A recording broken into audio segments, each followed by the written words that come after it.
இனிமே கண்ணை மூடிட்டு கடலை எண்ணெய் வாங்கலாம். ஏன்னா மந்த்ரா கடலை எண்ணெய் இதயத்தின் தயாரிப்பு. வறுக்க பொரிக்க ஏன் எல்லா சமையலுக்கும் மந்த்ரா தான். மந்த்ரா கடலை எண்ணெய், அபார ருசி, ஆரோக்கியமான உடல் நலம். திமுகவின் தேர்தல் அறிக்கை கதாநாயகன் இல்லை, காமெடியன் என்று பாமக தலைவர் அன்புமணி விமர்சித்துள்ளார்.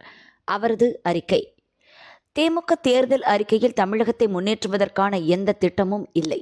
மக்களுக்கு ஆசை காட்டி மோசம் செய்யும் சதுரங்க வேட்டை வாக்குறுதிகள் தான் அதில் இடம்பெற்றுள்ளன. திமுக தேர்தல் அறிக்கை என்பது கதாநாயகனோ கதாநாயகியோ இல்லை, மாறாக வில்லனாகவும் காமெடியனாகவும் தான் உள்ளது.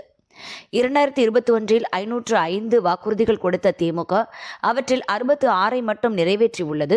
தற்போதைய திமுக தேர்தல் அறிக்கையில் இடம்பெற்றுள்ள 517 வாக்குறுதிகளில் 63 வாக்குறுதிகள் ஏற்கனவே கொடுத்தவைதான். அவற்றுக்கு வேறு நாமகரணங்களை சூட்டி புதிய வாக்குறுதிகளைப் போல காட்டி மோசடி செய்ய திமுக முயன்றிருக்கிறது. இது தோல்வியின் அடையாளம். ஆட்சிக்கு வந்தவுடன் நீட் தேர்வை ரத்து செய்ய முதல் கையெழுத்து என்று வாக்குறுதி அளித்து மக்களை ஏமாற்றித்தான் கடந்த முறை திமுக ஆட்சிக்கு வந்தது. ஆனால் நீட் தேர்வை ரத்து செய்யாமல் தமிழ்நாட்டிற்கு விலக்கும் பெறாததால் இதுவரை 50க்கும் மேற்பட்ட மாணவர்கள் தற்கொலை செய்து கொண்டுள்ளனர்.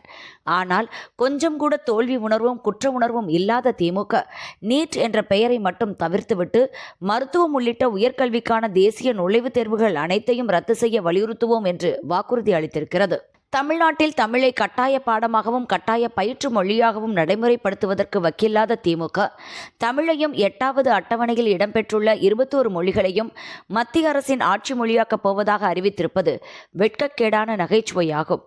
கடந்த 2023-24 ஆண்டிலேயே தமிழ்நாட்டின் உணவு உற்பத்தியை 125 லட்சம் டன்னாக உயர்த்த இலக்கு நிர்ணயிக்கப்பட்டிருப்பதாக வேளாண் துறை சார்பில் கூறப்பட்டது. 3 ஆண்டுகளாகியும் அந்த இலக்கை எட்ட முடியாத திமுக அரசு இப்போது அடுத்த 5 ஆண்டுகளில் அந்த இலக்கை எட்டுவதற்கான வாக்குறுதியாக அறிவித்திருப்பது தோல்வியின் வாக்குமூலமாகும்.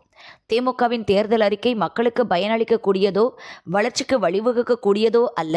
திமுகவின் வாக்குறுதிகளை மக்கள் நம்ப மாட்டார்கள்.